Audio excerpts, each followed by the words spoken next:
जय भीम, नमो बुद्धाय। दोस्तों, मैं राहुल नागपाल और आप देख रहे हैं राहुल लाइव 85। आज हम बात करेंगे, जैसा कि आपको विदित है, कि आज 5 सितंबर है, यानी शिक्षक दिवस है।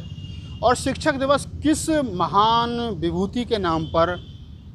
मनाया जाता है, ये सबको मालूम है कि डॉक्टर सर्वपल्ली राधाकृष्णन जो प्रोफेसर थे और बाद में देश के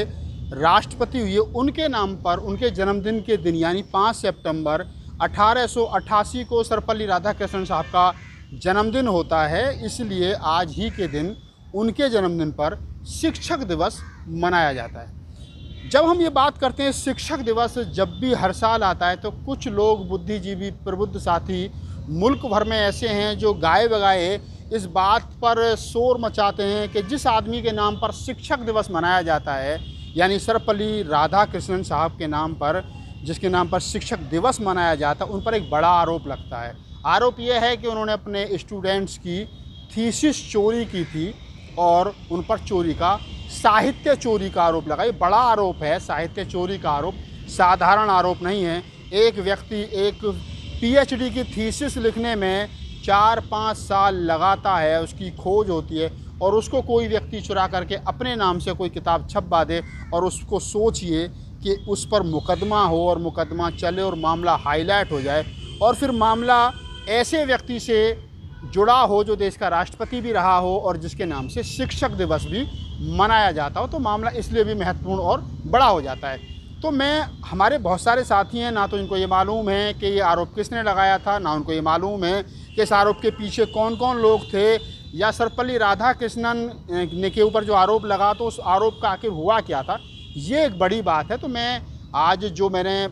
पढ़ा है इस पूरे विषय को और जो समझा है, तो आज 5 सितंबर है, शिक्षक दिवस है। आज सर्वपल्ली राधाकृष्णन साहब का जन्मदिन है। देश के राष्ट्रपति हैं, भारत रत्न रहे, हमारा सम्मान राष्ट्रपति होने के नाते और भारत रत्न होने के नाते उनके साथ है और सदा रहेगा। लेकिन जो उनके ऊपर आरोप है, उस आरोप में कितनी सच्चाई है और उस आरोप की सत्यता क्या है, वो भी हमको जाननी चाहिए, ताकि हमारे आने वाली पीढ़ियों को, आने वाली नस्लों को ये पता चल सके कि आखिर सर्वपल्ली राधाकृष्णन पर आरोप क्यों और किसने और किस आधार पर लगाया था, और वो पूरा प्रकरण था क्या। तो बस आज की बातचीत इसी पूरे मामले पर निर्धारित है। मैं आपको बताऊं कि जो कलकत्ता विश्वविद्यालय है, कलकत्ता विश्वविद्यालय में 1921 में सर्वपल्ली राधाकृष्णन साहब जो है वो एज ए प्रोफेसर आए, यानी नियुक्ति हुई उनकी 1921 में। और 1921 में ही उन्हीं के सानिध्य में उनके जो 2 और टीचर थे, एक तो प्रोफेसर डॉक्टर सर्वपल्ली राधाकृष्णन साहब थे, दूसरे थे डॉक्टर विजेंद्र शील, और तीसरे थे BN शील। ये 3 प्रोफेसर थे, जिनमें मेन प्रोफेसर जो थे वो डॉक्टर सर्वपल्ली राधाकृष्णन थे। इनके सानिध्य में एक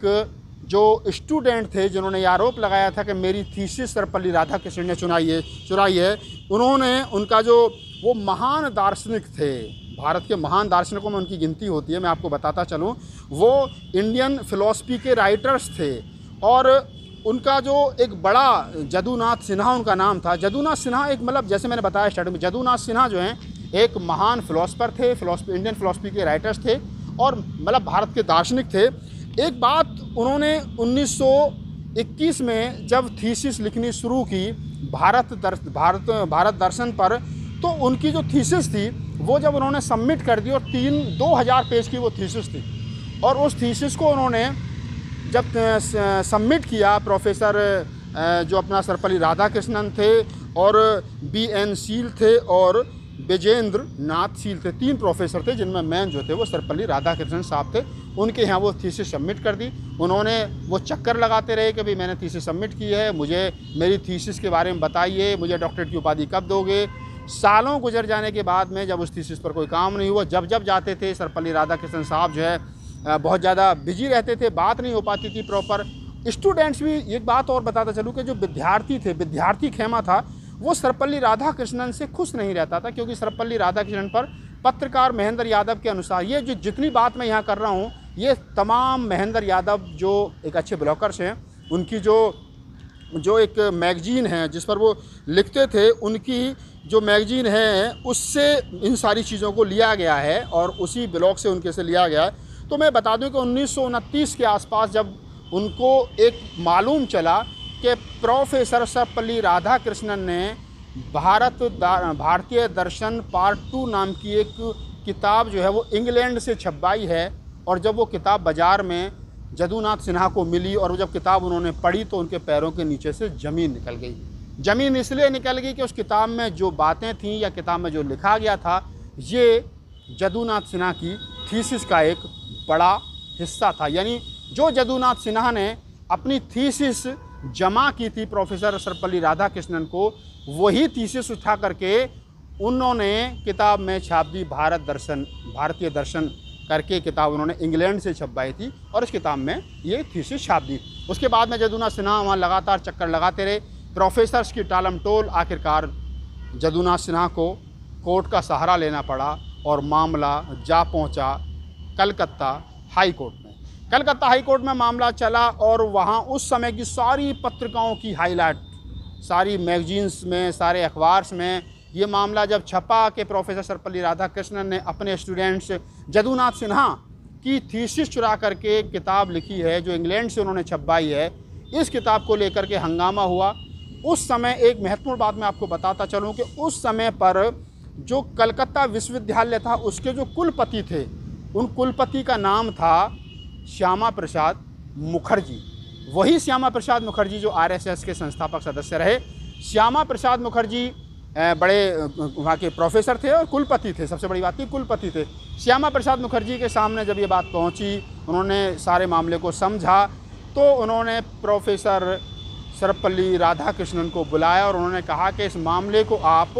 कोर्ट के बाहर इस पर सुलह कर लीजिए, अन्यथा आपके ऊपर जुर्माना हो जाएगा और आपकी फजीहत हो जाएगी। लेकिन प्रोफेसर डॉक्टर सर्वपल्ली राधाकृष्णन मामले को सुलझाने के बजाय उन्होंने एक काम और कर दिया कि 1 लाख रुपए का जुर्माना, 1 लाख रुपए का मानहानि का मुकदमा जदुनाथ सिन्हा पे कर दिया। और जदुनाथ सिन्हा ने 20,000 रुपये रिकवरी का, मेरी थीसिस चुरा करके इन्होंने ये किताब छापी है, इस बात को लेकर के उन्होंने उनके ऊपर मुकदमा ऑलरेडी कर रखा था। जज मुकदमा सुन रहा था, जज के सामने सारी बातें थीं, जज समझ रहा था गलती कहाँ और किससे हुई है। और जज प्रोफेसर डॉक्टर सर्वपल्ली राधाकृष्णन ये नकारते रहे कि ये नहीं, उन्होंने कहा कि मैं भी इसी विषय पर काम कर रहा हूँ, ये भी इसी विषय पर काम कर रहे हैं, ये हो सकता है इस पर कुछ शब्द आपस में मिल रहे हों लेकिन ये थीसिस का हिस्सा नहीं है। लेकिन उन्होंने जो थीसिस जमा की थी और जमा करने की जो पर्ची उनके पास थी, उस पर्ची को उन्होंने दिखाया कि मैंने 2000 पेज की जो थीसिस अपनी जमा की है उसका ये हिस्सा है जो उन्होंने किताब छापी अपने नाम से, इसलिए इन पर मैं 20,000 रुपये का क्लेम करता हूँ और ये 20,000 रुपये मुझे दें और इसको स्वीकार करें, कोर्ट इन पर उनको दंडित करे। ये मामला चला और श्यामा प्रसाद मुखर्जी और तमाम लोग और उस समय के और 1-2 समाज के बुद्धिजीवी लोग इस मामले को वाच कर रहे थे। आखिरकार बाद में ये तय हुआ कि जदुनाथ सिन्हा के साथ बैठ कर के बात हुई और पत्रकार, वरिष्ठ पत्रकार, नई दस्तक के पत्रकार महेंद्र यादव के अनुसार बाहर 20,000 रुपये जो उन्होंने कोर्ट में कहा था कि मुझे 20,000 रुपये डॉक्टर सर्वपल्ली राधाकृष्णन से कोर्ट दिलवाए और उनको दंडित करे, उस 20,000 रुपये को कोर्ट के बाहर 1929 में फरवरी के महीने में 20 फरवरी के आसपास ये 20,000 रुपये या 10,000 रुपये कुछ एक राशि जदुनाथ सिन्हा को दी गई और मामला कोर्ट में से वापस लिया गया। और प्रोफेसर सर्वपल्ली राधाकृष्णन ने बाद में अपनी किताब में उसी भारत दर्शन पार्ट 2 में पहले पेज पर उनको ये लिखना पड़ा कि ये किताब हमने समय से छपने के लिए इंग्लैंड की एक प्रेस को दे दी थी प्रकाशित करने के लिए, लेकिन वो समय से नहीं प्रकाशित कर पाए, इसलिए इस किताब के छपने में देरी हुई। बहुत सारी बातें इस बात को लेकर के आप कर सकते हैं और भी जब आप डिटेल में जाएंगे तो आपको बहुत सारी चीज़ें पढ़ने को, समझने को और बातचीत में लाने के व्यवहार, मतलब बातचीत करने के लिए मिल जाएंगी। लेकिन ये कुछ बातें मोटी मोटी मैंने आपको इसलिए बताई क्योंकि हमारे समाज के बहुत सारे लोग ये हर 5 सितंबर को शिक्षक दिवस के मौके पर शोर मचाते हैं कि सर्वपल्ली राधाकृष्णन के नाम पर शिक्षक दिवस मनाया जाता है और वही सर्वपल्ली राधाकृष्णन जिन्होंने अपने स्टूडेंट्स की थीसिस चुराई थी। ना तो किसी के पास में थीसिस कौन सी थी, समझौता कहाँ हुआ, कौन से विश्वविद्यालय में थीसिस जमा की गई थी, और या फिर थीसिस चोरी का आरोप जिस स्टूडेंट ने लगाया था वो स्टूडेंट का नाम क्या था। इस प्रकार का कोई भी अभी तक, मैंने एक वीडियो और बनाया था 2-3 साल पहले, तो वो खास लोगों तक पहुंचा नहीं, तो मैंने सोचा कि सारी जानकारी आपको दी जाए ताकि आपको ये पता चल सके कि सही और असली वजह क्या थी और किस स्टूडेंट ने, जदुनाथ सिन्हा ने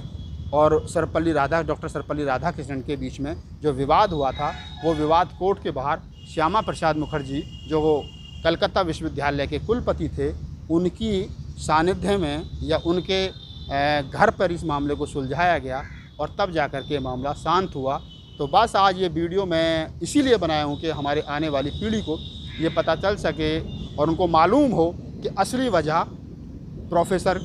डॉक्टर सर्वपल्ली राधाकृष्णन और जदुनाथ सिन्हा और 2 प्रोफेसर और SN सील और विजेंद्र नाथ सील और श्यामा प्रसाद मुखर्जी और वरिष्ठ पत्रकार नई दस्तक के महेंद्र यादव, इन 4-5 लोगों के बीच में से जो निकल कर के क्रीम आई है वो मैंने आपको दी है। अगर आपको ये वीडियो अच्छा लगा हो तो इसको आगे बढ़ाइए, इस पर कमेंट्स कीजिए, अपनी राय दीजिए और बस मेरे चैनल को सब्सक्राइब कीजिए। बीच में, पहले और अंत में जो ऐड आते हैं उन्हें हटाइए मत, देखिए, क्योंकि उन्हीं ऐड से मुझे पैसा मिलता है और उसी पैसे से मेरा घर चलता है। तो बस चलते चलते आपको जय भीम, नमो बुद्धा, जय मूल निवासी, और आप देखते रहो राहुल लाइव।